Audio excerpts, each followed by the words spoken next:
Eccoci qua cari telespettatori, parliamo adesso in collaborazione con l'FNP CISL del Veneto di patologie dell'anzianità, che è l'età che va avanti, quindi non solo le demenze senili ma anche l'Alzheimer.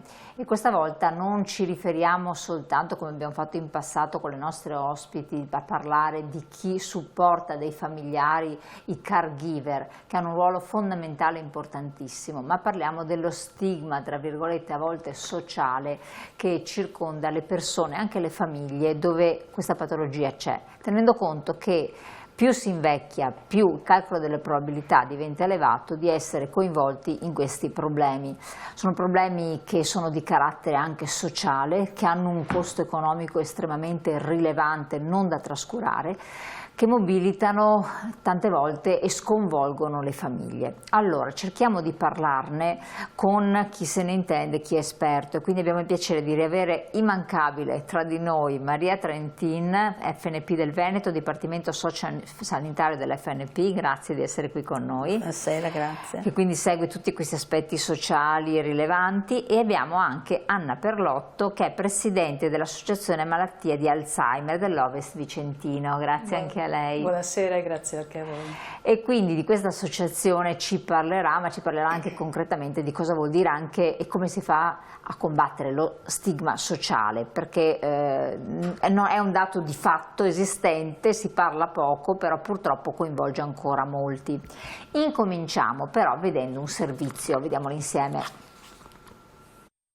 Ogni 3 secondi c'è una nuova diagnosi di demenza, ma questa patologia, come il più famoso Alzheimer, è nel senso comune un problema solo degli anziani e delle loro famiglie. Niente di più sbagliato. Numerose ricerche concordano nel sostenere che uno stile di vita sano riduce del 40% il rischio di svilupparle.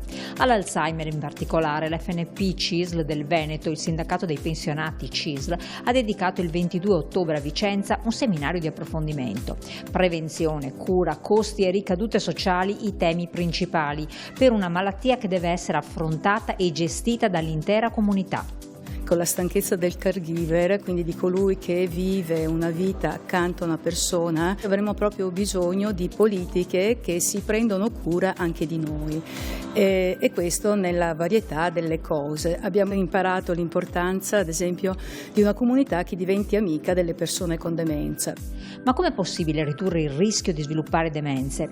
Nella parte scientifica del seminario si è parlato di questo grazie alla partecipazione di ricercatori e docenti del Censis, del CNR di Unicamillus Roma e dell'Università di Padova.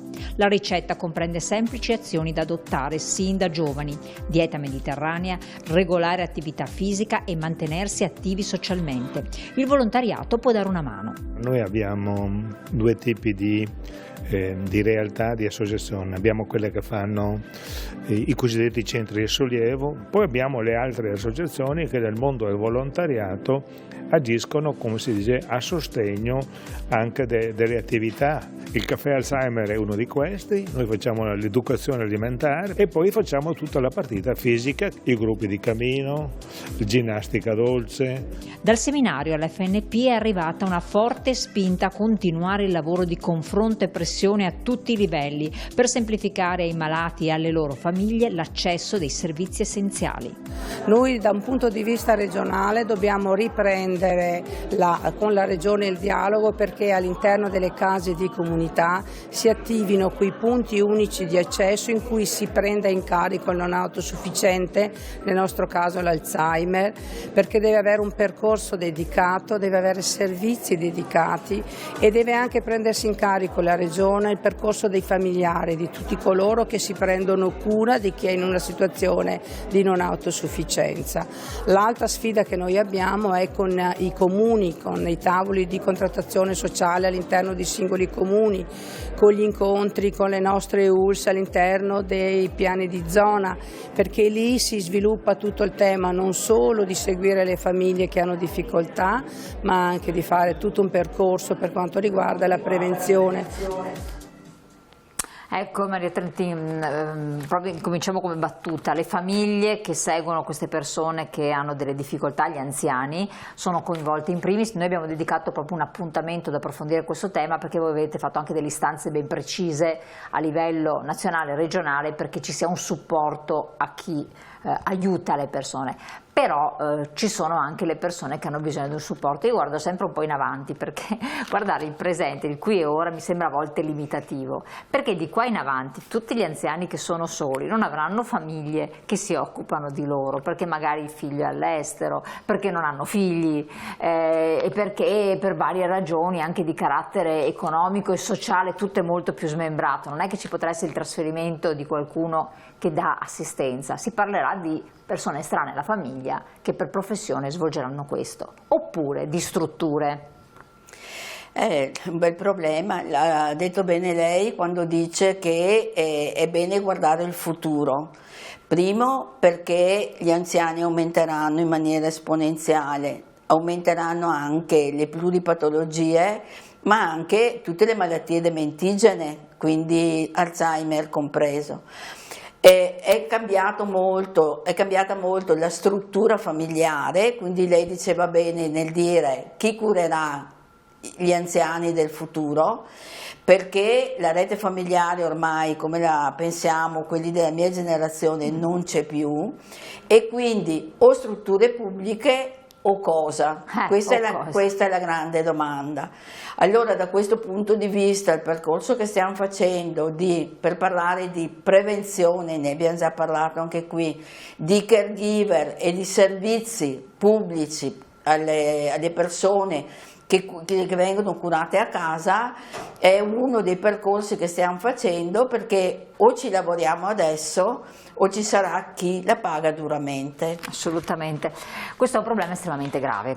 Allora, che cos'è l'associazione malattia di Alzheimer, Presidente? Per capirci. Sì, grazie. AMA, Ovest Vicentina, questa associazione di familiari di malati di Alzheimer che 20 anni fa hanno capito che da soli non si può combattere questa malattia, anzi questa guerra, perché poi alla fine diventa una guerra lunga, perché ecco, è una malattia che si protrae nel tempo e con costi sociali molto elevati, ma con un dispendio di forze e di energie che è incredibile. Allora, prima di tutto abbiamo dovuto pensare a star bene un po' noi stessi, quindi abbiamo cominciato, ci siamo pagati uno psicologo che ci supportava con incontri appunto di sostegno psicologico. Cioè voi stessi, nel senso che siete familiari che hanno in famiglia persone anziane o con hanno patologie come l'Alzheimer, giusto? Sì, cioè, questi incontri di sollievo proprio per noi familiari, perché se sappiamo che per la persona a cui è stata diagnosticata la malattia dei percorsi cominciano ad esserci, per noi familiari la strada è molto dura e molto impegnativa. E lì, da questi primi incontri, abbiamo capito com'è importante far conoscere la malattia, perché lo stigma, la paura di questa malattia è ancora enorme, le cose sono cambiate in 20 anni di vita dell'associazione, però ecco, quando vedono una persona che si comporta in maniera strana, la scelta principale è quella di cercare di lasciarlo lì, lasciarlo solo, e di conseguenza la famiglia viene lasciata sola. Quindi questo è lo stigma. Lo stigma è la percezione di questa patologia magari non corretta o quello che vuoi da parte dell'esterno, e la reazione che in genere distacca allontanamento, giusto? Sì, questo è quello che capita, e poi facendo invece conoscere che la malattia è una malattia in cui si può convivere tranquillamente, che più le persone stanno a volte a contatto di altre persone, stanno meglio loro, e dai sollievo ai familiari, ecco, quando si è fatto questo percorso le cose pian pianino cambiano. Ecco, però non è così semplice, perché se parliamo dell'Alzheimer, visto che voi siete associazione malattie di Alzheimer, ha diverse manifestazioni, cioè non è una manifestazione unica. Le persone non sono preparate ad avvicinare ma i familiari stessi non riconoscono il proprio genitore, parente o quant'altro, perché cambia cambia il modo di reagire, a volte c'è aggressività, a volte c'è non riconoscere il figlio o la figlia, la sorella, il fratello, ci sono di quelle reazioni che una persona ha difficoltà ad accettare, mentre il professionista sa perfettamente qual è la situazione, sa come anche reagire a certi impulsi, no? Quindi c'è questo problema di base, mancanza di preparazione? Sì, allora è una mancanza di preparazione e noi abbiamo cercato di supplirlo proprio come familiari che si trovavano di fronte a una realtà un po' sconosciuta, a volte un po' abbandonati anche dai medici, ma poi il percorso è andato avanti e quindi adesso le collaborazioni sono molto importanti. Il convegno dello scorso settimana ci ha dato proprio uno spaccato dell'importanza di conoscere la malattia, di conoscere come si può affrontare, e poi abbiamo imparato che affrontando le cose con il cuore è molto più semplice che non fare grandi percorsi di conoscenza. È vero che se comprendi che una persona ha comportamenti bizzarri, molte volte è perché è spaventata. Se tu ti spaventi tanto quanto lui, aumenti l'ansia della persona e anche la tua ansia. Molte volte, ecco, quindi non spaventarsi, perché tutto questo trasmette uno stato di agitazione e di disagio che è negativo. Sì. Poi se pensiamo che la patologia di Alzheimer ti fa dimenticare il tuo passato e dimenticare anche il tuo futuro, hai solo il momento presente. Se questo momento è un momento che ti mette in difficoltà, ti crea apprensione, immaginiamo la difficoltà della persona con malattia nel rapportarsi a chi non lo riconosce, perché lui non riconosce la persona, ma anche tu non sai riconoscere lui, e quindi ecco, è una situazione di estrema impasse e di imbarazzo per entrambi. Quindi a volte è proprio conoscere che ti fa stare meglio da entrambe le parti. Questo è importante. Maria Trentin, dopo torniamo perché sono pillole non di saggezza, di conoscenza che sono fondamentali. Maria Trentin, abbiamo dei dati un po' inquietanti, perché riferendomi a quanto diceva anche la Presidente, il 29% e anche il 32% della popolazione crede che le persone con demenza siano pericolose. È un numero elevato, e il 64% le considera imprevedibili e impulsive, quindi a volte temono l'aggressività, l'aggressione da parte di queste persone. Più del 27% pensa che spostare un familiare con demenza in una casa di cura sia la soluzione migliore. Io direi la più comoda. Però io credo che dovremmo ragionare su un tema così delicato cercando di rimuovere un po' gli stereotipi che anche lei citava, quindi il pericolo, queste cose. Io ricordo una signora entrata che non camminava, in sedia a rotelle in casa di riposo, malata d'Alzheimer, l'ho rivista dopo un mese e mezzo, 2, camminava a braccetto con una persona, un bambolotto in mano, tranquilla. Ecco, però vedi, Allora, c'è questo aspetto, che allora ci sono strutture, abbiamo parlato con voi un sacco di volte, però è vero anche, non è tanto la situazione più comoda, perché anzi è molto scomoda, è molto oneroso, l'abbiamo detto più volte, però dove ci sono persone preparate, qualificate, noi vediamo anche le immagini, ti fanno riabilitazione, mentre il familiare impazzisce e non ce la fa proprio, Questo ci fa tornare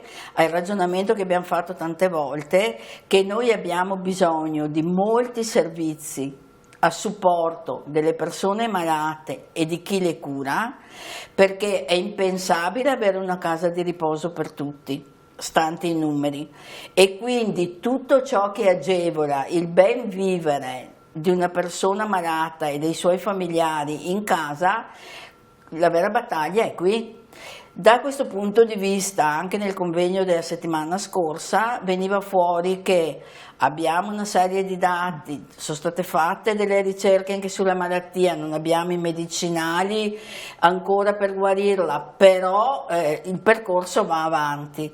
La cosa che è ferma, abbiamo i servizi che sono fermi a 20 anni fa, e questa è stata una costante di tutti i relatori che abbiamo avuto al convegno. Perfetto. Quindi servizi pubblici, servizi a sostegno. Quali sono i servizi, Presidente, che voi, in base alla vostra esperienza, al fatto che comunque vi occupate di questi problemi, sarebbero importanti? Perché magari chi ci ascolta e sta iniziando ad affrontare questi percorsi in famiglia, o magari c'è immerso dentro fino a non so dove, però non dice che servizi. Di cosa stiamo parlando? Quello che accennava la segretaria. Sì, questo è un tema davvero molto importante, conoscere le offerte del territorio, e di offerte ce ne sono. Allora noi come trovarle? Perché noi diciamo servizi del territorio Alzheimer, Google, no? Cosa si apre? Cosa si apre?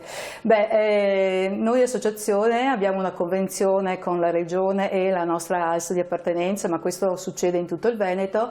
Noi gestiamo ad esempio i centri sollievo. Che cosa sono i centri sollievo?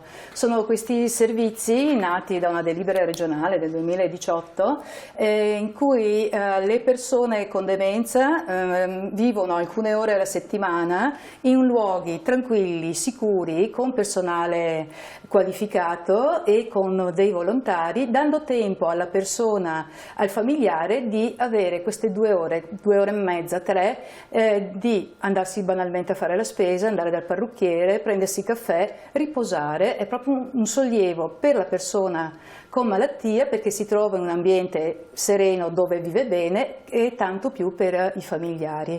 Noi li gestiamo con grande passione, siamo partiti con 2 centri sollievo, adesso siamo già 11 in pochi anni. E la cosa che ci fa un po' sorridere è che siamo nati come associazione di familiari, ma gestiamo dei servizi per conto dell'ULSS della Regione.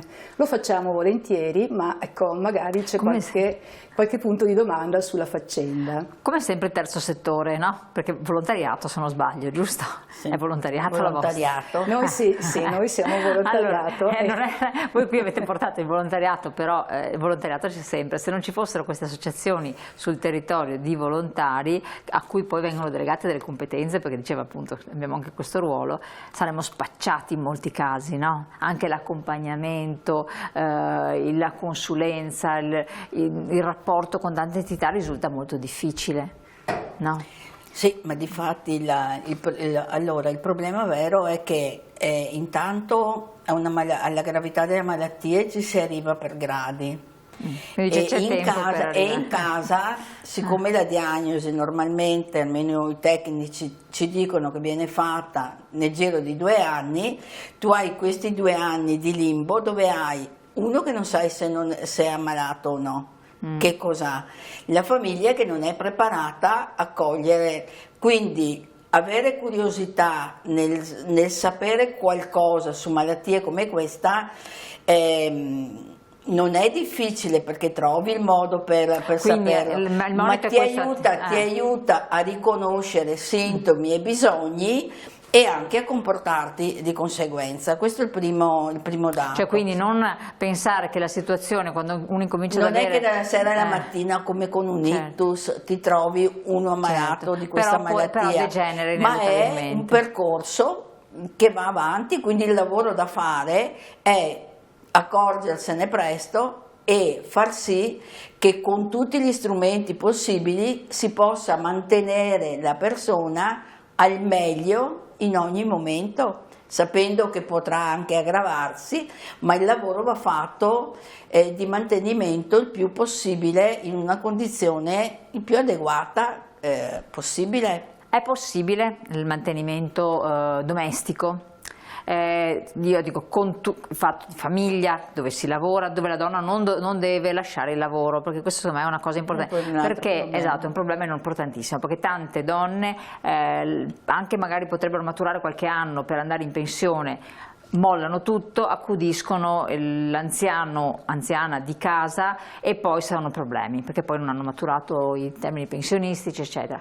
È quindi fattibile oppure è difficile. Oppure il coniuge di 80 anni che si trova, io conosco diverse situazioni, il marito che inizia ad avere l'Alzheimer, che ne ha 87, insomma 80-87, faccio l'esempio, ma anche di più, 90 e 94, insomma la vedo molto molto difficile, secondo la vostra esperienza. Allora, premesso che ogni caso è un caso a sé. Certo, assolutamente, però si può anche in qualche modo generare. Sì, possiamo sicuramente creare delle linee di condotta. Allora, come diceva Maria Trentin poco fa, è una malattia neurodegenerativa per cui c'è un inizio e poi si va sempre peggio. Quando tu hai la diagnosi, prima ti crolla il mondo perché caspita sai che non ci sarà ritorno, e poi devi rimboccarti le maniche e capire che qualcosa si può fare. Quindi innanzitutto l'informazione, l'abbiamo appena detto, conoscere quello che può esserci nel territorio, chiedere aiuto perché siamo partiti dallo stigma della malattia.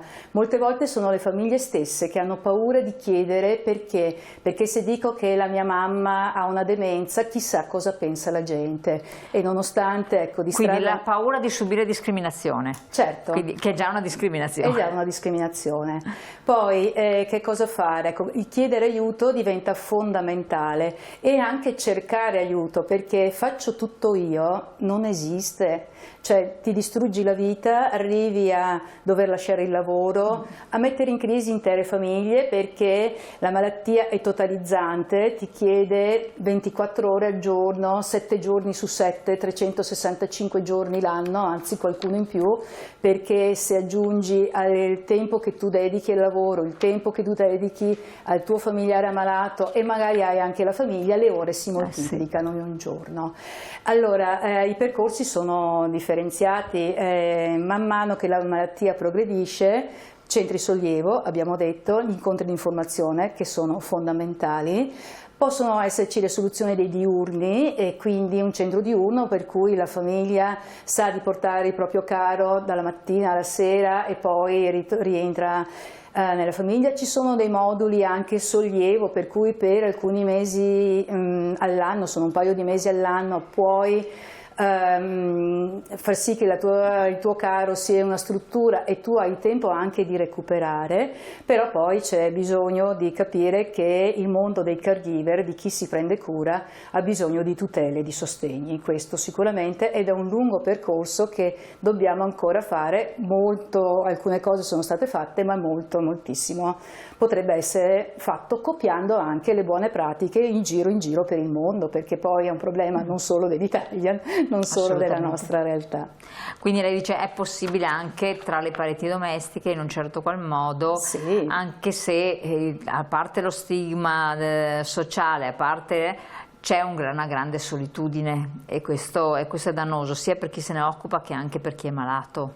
Sì, noi un paio d'anni fa abbiamo fatto un convegno proprio sulla solitudine del caregiver, perché poi il caregiver, caricato di tutto il suo lavoro, non ha più tempo per se stesso, prima di tutto, è bene o male una persona, e poi tempo per i suoi affetti, per gli altri. Ma se tu sei troppo stanco non dai nemmeno un aiuto al tuo caro ammalato, perché non ce la fai più, e quindi il burnout da caregiver, mi dicono che non è un termine tecnico, ma noi siamo scoppiati alla fine, quindi... Per cui ho fatto la domanda relativamente alle strutture, ma le strutture potrebbero essere se ce ne fossero a sufficienza, potrebbero essere una valida soluzione, perché se ci sono masse critiche, dico io, allora una cosa è aiutare una massa critica di 1000 a casa, impossibile. Una cosa è aiutare una massa critica di 1000 diviso in gruppetti da 30 nelle strutture, è più fattibile con N personale.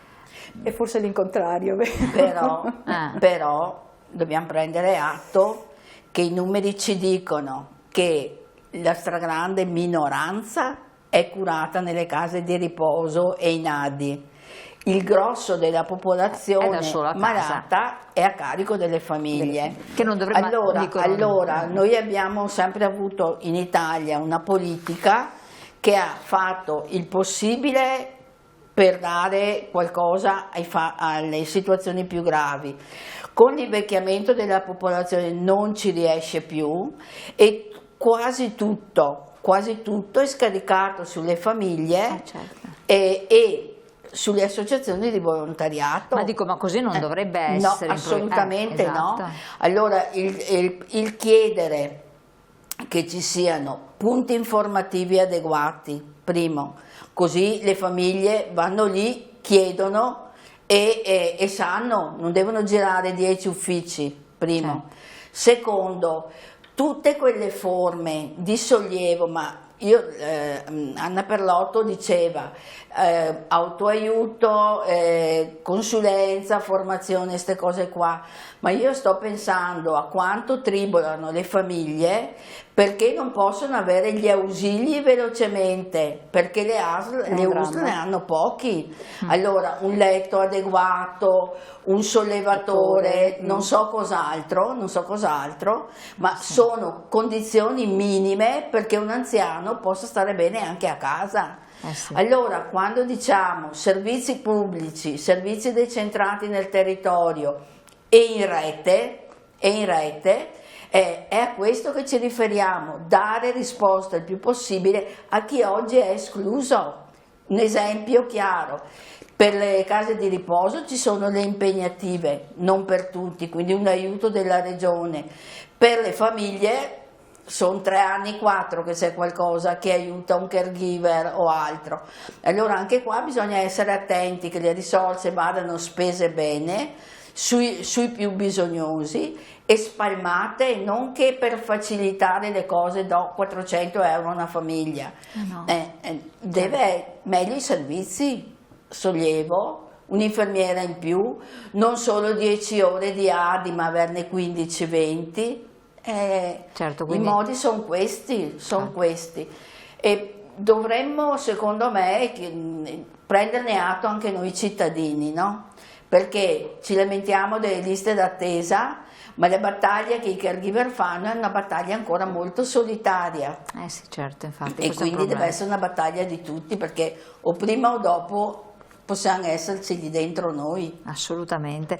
Ecco, voi avete puntato molto come sindacato sullo stile di vita sano, perché sembrerebbe che uno stile di vita sano riduce del 40% il rischio di sviluppare demenze.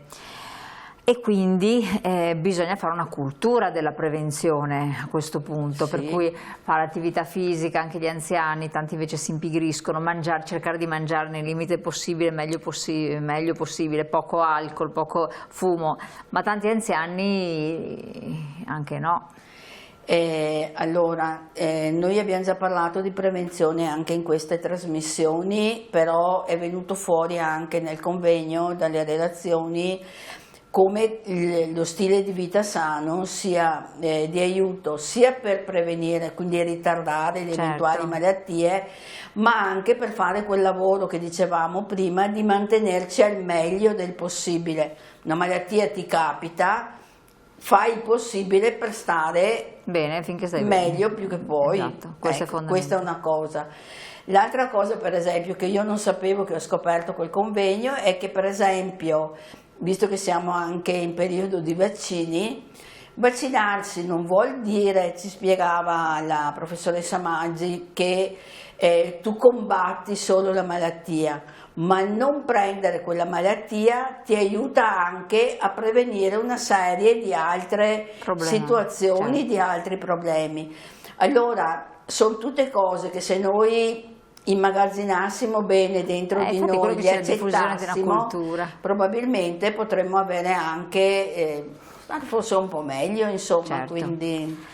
Allora, siamo giunti al termine, ci sono tante cose da dire veramente, però ne avete tirati fuori alcuni aspetti molto importanti. Poi ricordiamo la città amica delle persone con demenza, promuovere la rete sociale, quello che avviene con i comuni e naturalmente con la regione, punti di accesso PUA per la non autosufficienza nelle case comunità e incrementare le impegnative per i centri diurni e residenziali. E in più voi avete sollecitato la legge regionale sui caregiver, perché questo diventa fondamentale. Allora, io vi ringrazio tantissimo, Maria Trentini, Valentin, Dipartimento Sociosanitario FNP del Veneto, e naturalmente Anna Perlotto, Presidente AMA, cioè Associazione Malati di Alzheimer Ovest Vicentino. Grazie a voi telespettatori di averci seguito, speriamo che questa cosa possa essere di supporto e di aiuto. Rivolgetevi naturalmente alle sedi dell'FNP CISL per avere delucidazioni sui servizi possibili, perché da qualche parte bisogna pur sbattere la testa, come si dice, che vi saranno dati dei consigli, degli aiuti e dei supporti. Buon proseguimento, buona serata, noi ci vedremo anche presto.